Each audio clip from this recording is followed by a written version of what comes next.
Hi, everyone. Welcome back. And here we go. Third and final podcast, not just of the week, but of this semester, which is crazy, guys, that we have reached this point with our COVID-19 distance learning.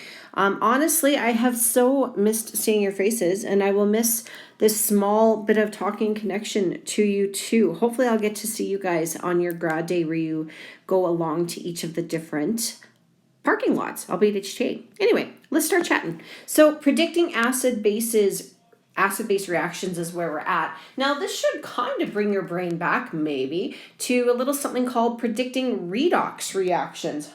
There is an element of similarity here in terms of how we go through these and the steps involved. So if you keep that keep that in mind, that we're building on a concept that you've already got some experience with, that may be helpful.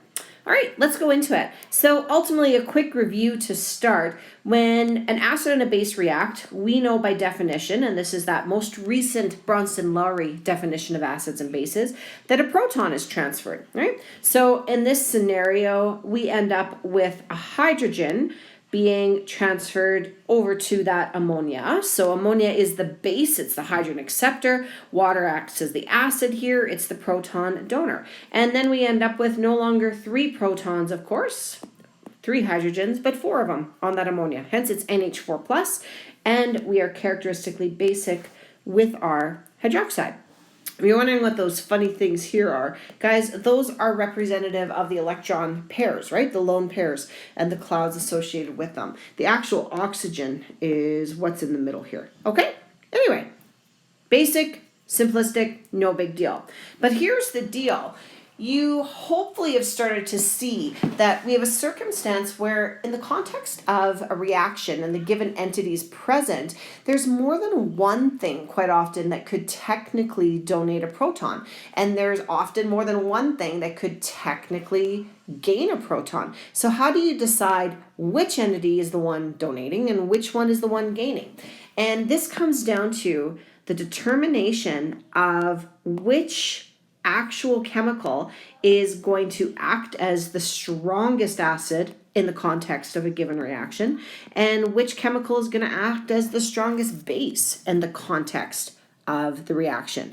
Now, once you've identified the strongest acid and the strongest base, we always assume that it's a singular hydrogen, only one, that's nothing new, that's going to actually transfer in the context of that acid-base reaction. Now, step-by-step process of this beginning one is so familiar. It's the same thing that we did with redox reaction. List all major species present. That, of course, includes ions, atoms, molecules, and you really have to make sure that you don't forget here about ionization, right? Because we've got acids that are ionizing, those super strong ones, ionizations, and dissociations, guys, right? Any ionic compound is going to dissociate, all right? And in the case of an acid, it'll be 100% ionization if it's one of those 6 strong acids, okay? Next thing we'll do is identify the strongest Bronston-Lowry acid and, of course, the strongest Bronston-Lowry base. How do you decide what those are going to be? Well, that's where we go to that handy-dandy page in your data booklet that I keep referring to, page 8 and page 9. Now, let's go over to that now, and I'll show you how this works. So ultimately, I want you to imagine, if you've got this open in front of you, you've got it open to the full page, right? You can see top and bottom all at once.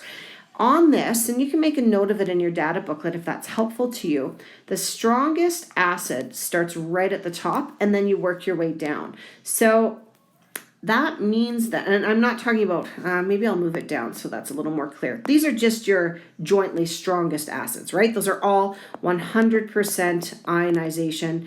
We're dealing with a quantitative non-equilibrium reaction with water, okay? So then, now let's move down here. This is where we start strongest acid with that hydronium, and we work our way down. So that means that ultimately this, as water, is the very weakest acid listed, right? And hydrogen phosphate ion is also a very weak acid. This is logical when you look at those Kas, right? The larger the Ka, the stronger the acid. Now the opposite holds true, that the strongest base is at the bottom right. So that makes, on here, hydroxide the strongest base, and then we keep working. So phosphate is quite a strong base, right? Now, aside from hydroxide, it's a strong weak base, if you will. I know that's confusing, right? Anything other than hydroxide is a weak base, but the strongest of the weak bases is phosphate. And then we keep on going, and the weakest base listed here is this oxalate ion, okay? Hydrogen oxalate ion, I should say. Now, I'll say that again. The strongest acid listed here is hydronium, of course. Then that oxalic acid is still considered to be a weak acid, but it is the strongest of the weak acids. All right? Very, very similar to our redox reaction table if you think back to that one. All righty. Going back to here. Now, this next step is exactly what you would expect. It's the same thing we've been doing all along. Transfer one proton from the strong acid to the strong base. Now, I'm calling them a strong acid and a strong base. Really, it's not the strong, it is the strongest of the acids listed. And it is the strongest base of those that are listed, right? Okay, so that means that once we show that transfer, the products will be the conjugate acid of the previous base and the conjugate base of the previous acid. This last step is a little bit new, so something to look at. We have to predict what the equilibrium position is, and that prediction is going to involve writing above either greater than 50% reaction or alternatively a less than 50% reaction.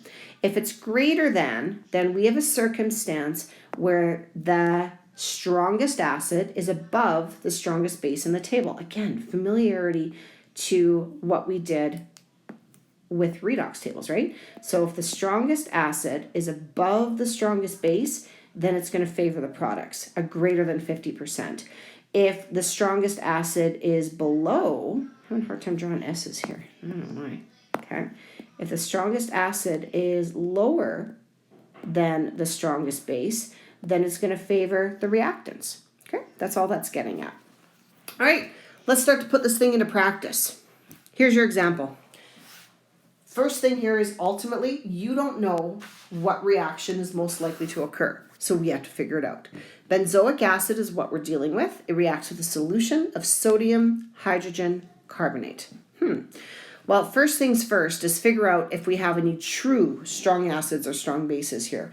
And ultimately, when you look at this thing, and not at all, look at your data booklet. Benzoic acid is, I'll highlight right here, right? So it's definitely a weak acid. It's not one of the 6 strong ones up here, okay?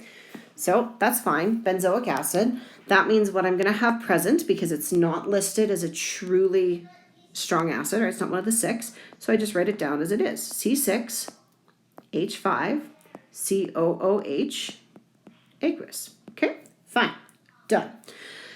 Next thing says I have a solution of sodium hydrogen carbonate. Well, even guys, just the nature of acids being aqueous, and now there's the hint of there's a solution too.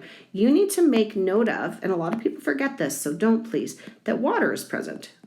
Could water potentially act as an acid or a base? It can, so it has to be listed as a possibility. Okay, keep going. Sodium hydrogen carbonate. Guys, this is an ionic compound, so you're going to have to split it up. I'll show you what I mean.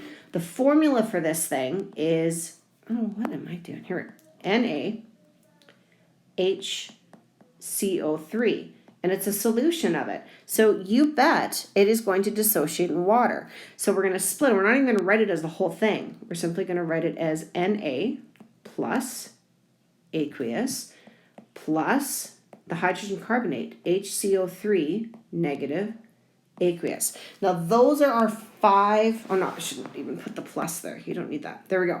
Those are our sort of 4 different entities that we need in order to identify the strongest acid and the strongest base. Now here, again, similar to redox, we go to our data table and we start glancing through it. And when we look through this thing, we go, okay, what have we got where? Well, we know that we've got benzoic acid right here. Now, That's fine, but look, are there any other acids that are listed? Well, sure there are. The ones that are there, we've got water, but water is way down here. So it doesn't get to cut it. This is my strongest acid. That's my SA. Okay. Now, what about the strongest base? What are we going to go with for that one? Well, this time I need to start at the bottom and move up. And you can look at all the bases that are present. Naturally, water's there again. That's a super, super weak base, right? And sodium isn't even listed, so that's useless. The next one, the HCO3, here it is. Okay, so that means that that is my strongest base. Notice where they're located in relation to each other. The strongest acid is above the strongest base. So that means it's going to favor the products, right? It's a greater than 50% reaction. So we've just figured out number 2, the strongest acid, number 3, the strongest base, and number 5, we've been able to predict the equilibrium position, that it will favor the products. Okay, let's look at this thing then. Label them. This is our strongest acid. This is our strongest base. That means we're not going to even put these into the reaction, right? So, continue. Here we go. C6, H5, COOH. Never forget your states of matter. They're important. Aqueous plus the HCO3 negative aqueous. Even though the hydrogen carbonate, the H2O3 is amphiprotic, I know that it's acting as a base because I've identified a stronger acid. So in that case then, the benzoic acid is going to be the one to transfer the hydrogen, right? It donates it. And the hydrogen carbonate is going to be the one that is going to accept it. You need your equilibrium arrows. Now we have C6, H5, COO negative. That hydrogen is gone. Plus H2CO3. There we go. Okay. Last step is to predict the position of the equilibrium, right? Remember, the strongest acid was above the strongest base, so then above this we write greater than 50%. In other words, it will favor the products. And guys, that's all there is to it. Now, one thing I want you to take from this as well that's really important. Anytime that you have a weak acid reacting with a weak base, it will be at equilibrium. In other words, it's not quantitative. Okay, this is important and it's going to make a difference with you correctly predicting your reactions. So that's if both of them are weak, we're going to have equilibrium situation. Alrighty, let's try another one. What about this scenario where we have ammonia reacting with sulfuric acid? Okay, first step, before you list anything, figure out if you've got any true strong acids or truly strong bases. Ammonia, for instance, is definitely categorized as a weak base. It doesn't have hydroxide in it. So fine, weak base, good. Sulfuric acid, on the other hand, is one of your 6, right? It's right here. So if it's one of the 6, it completely ionizes. Every last bit of it ionizes. It's quantitative. So that means even though it's H2SO4, we're not going to write that. Instead, we have to recognize that when this thing quantitatively ionizes, we end up with hydronium and we end up with sulfate, right? So those are the two things that are actually available to react. Show you what I mean. Here's our different entities. Ammonia, all right? So we've got NH3 aqueous. We assume it's in solution. And it's in solution, and there's an acid there. So water, of course, is an option. We do not write H2SO4. Instead, we recognize that this completely ionizes. And so we're going to have H3O plus aqueous, and we're going to have the sulfate SO42 negative aqueous. Okay, now keep going through it. What's going to happen next is we have to go and try to identify our strongest acid and our strongest base. Well, guys, in terms of the strongest acid, this is a no-brainer. My strongest acid, though, I'm not going to circle this sulfuric acid, even though it's tempting, because what's actually going to react is the hydronium. So there's my strong acid. Okay. Are there other acids potentially present? Yeah, water could be not a strong acid, but it could be an acid down here, right? But it's way, way weaker than the hydronium. So there's my strong acid. Strong base, start at the bottom, work your way up. So in terms of all the different bases that are present as we keep on going, out of the weak bases, this is a fairly strong weak base. So that's the first one I come across. Don't get me wrong, sulfate is there, but it's not the strongest base present. This one is. So there's my strong base. Okay. Now, once again, you've got a strong, strong, strong acid way above the strong base, which suggests, okay, yeah, this is definitely going to favor the products. Well, we've got another exception here where it doesn't just favor the products, it's actually quantitative, and I'll explain that in a moment. Let's write this thing out first. So this is my strongest base, ammonia. This is my strongest acid, hydronium. Here we go. Ammonia, NH3 aqueous, plus hydronium, H3O plus, aqueous. Don't forget to show the proton transfer. And here's what's different. That's a one-way arrow, quantitative. Take note of that. Now we're going to end up with ammonium ion and water. So here's another one of those exceptions. Take note again of that quantitative arrow. Anytime that you have a situation where a strong acid and a weak base react, it's always going to be quantitative, one way. The opposite holds true as well. Anytime you have a strong base and, oops, I forgot to write the word base in there. Here we go. Okay, anytime you have a strong base and a weak acid,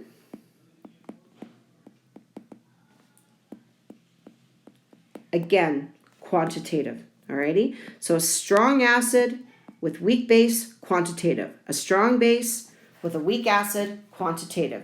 In other words, the only time it's not quantitative is if they're both weak, right? That was the key. If both of them are weak, then you're going to have equilibrium. As long as one of them's strong, definitely quantitative, okay? So in other words, we got 100% reaction here, right? 100%. Alrighty, let's consider one more scenario. We did a weak with weak, we did a strong with weak. Well, what if we have two strong, right? A strong acid, a truly, not the strongest, but a true strong acid, hydronium, reacting with a true strong base, hydroxide. Then what do we get? Well, definitely quantitative, of course.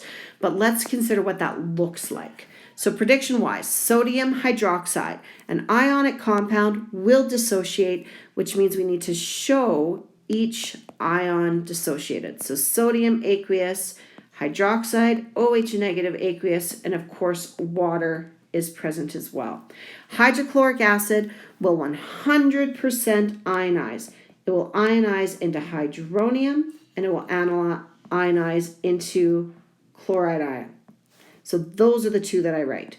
Hydronium, H3O plus, aqueous, and chloride ion, Cl negative, aqueous. All right, when you go through your chart, guys, there's no question about it. Hydroxide is going to be your strongest base, and hydronium is going to be your strongest acid. So those are the two that, beyond a shadow of doubt, are going to be reacting. And look what this thing is. H3O plus, aqueous, plus hydroxide, aqueous, is going to produce, they still have to be balanced, so we're actually going to get two of them, two waters. A perfect neutralization. Okay? There we have it. And it is quantitative. There is a proton transfer from the Bronson-Lowry acid to the Bronson-Lowry base. But like I said, key thing, don't lose sight of this, quantitative reaction. So I'll say it one more time. The only time these are not quantitative is if both of them are weak, right? Every other circumstance is quantitative. Alrighty, last little bit on this last podcast, just like in our second unit where you were able to build a redox table based upon spontaneity, we can build a redox table based upon, or not a redox table, sorry, acid-base table based upon if reactants are favored or products are favored. So check it out. Here we go. We have in this our first situation that reactants are favored. And if reactants are favored, that means, and I always make myself little notes here, it is less than 50%, and it means that my strongest acid is going to be below the strongest base. And that's what that stands for. Okay? And next thing I'm going to do is an identifier. My acid is always going to donate the proton. So this is where the donation is. That makes that my stronger acid and that my stronger base. Okay? So in other words, the HIO is going to be below the BRO negative on that table. All right, look at the next one. Next one is products favored. That means a situation of greater than 50%. So here, my strong acid is going to be above the strong base. Figure out what the acid and base are. There's our proton transfer.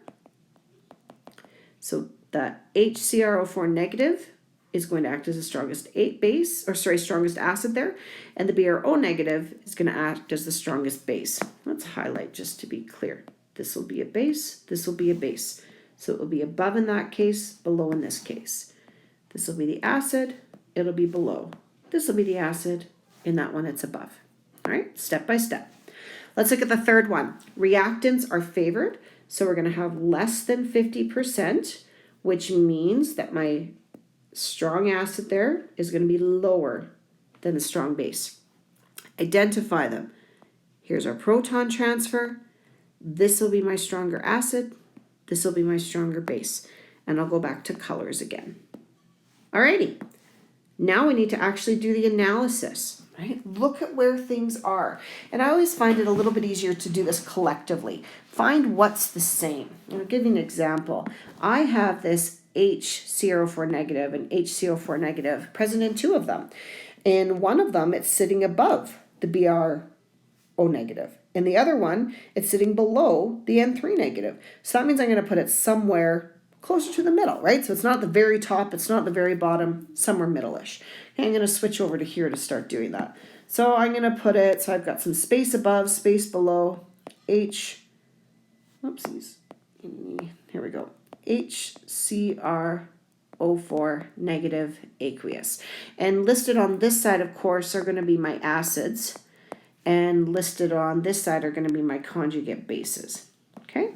All right. And just according to how this goes, my stronger acids are going to be up high. My stronger bases are going to be down low. Right? Very similar to what we did with redox. All right, let's go for the next one. Now, I'm told from that I know that my BRO negative is going to be below that. Okay. But notice the BRO negative is above something else, the HIO. So I don't want to put it too far down. Right? I'll just put it right below. Let's do that then. So that one's going to be above BRO negative aqueous. All right. We've analyzed the first one. Let's move on. The next one says that I'm going to go back to the HCrO4 negative, that this one, as an essay, is below the SB of N3 negative. Oh, so that's got to be higher. So I'm going to do that. N3 negative aqueous. We've got one left to analyze, the HIO, right? With the HIO, it says, hey, this HIO is going to be below the BRO negative. All right? So let's put it in. HIO aqueous. Dun, dun, dun, dun. Okay, we're not done, guys. We have to write in the opposite ones. Now, you can get all of these from the actual equations because they're already listed. So, for example, what is the conjugate acid to this first base, the N3 negative? Well, it's in there. The conjugate acid to the N3 negative is this, HN3, right? That's when it gains its hydrogen. So, pull them right from the table. So, I'm going to write that in here, HN3 aqueous. Vice versa, what is the conjugate base to the HCrO4 negative? Okay, again, you can find it. HCrO4 negative, here's its conjugate base, CrO4 2 negative. Okay, so I'm going to write that one in here, CrO4 2 negative. The exact same thing happens for the rest. HBrO, aqueous, and IO negative, aqueous. There we have it. We've now created a table of conjugate acid-base pairs. They are in the appropriate order, showing the HN3 aqueous as the strongest acid and the IO negative aqueous as the strongest base. Done and done.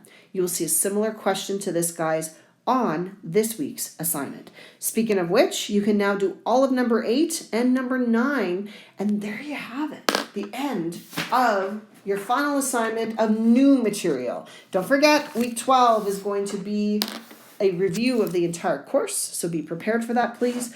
Hope you guys have had a good week. As per usual, ask me if you've got questions. Please ask away, and I will hopefully get to see you guys on that grad opportunity to come to the different parking lots. It'll be great going through memories, right? All right, talk to you later. Bye.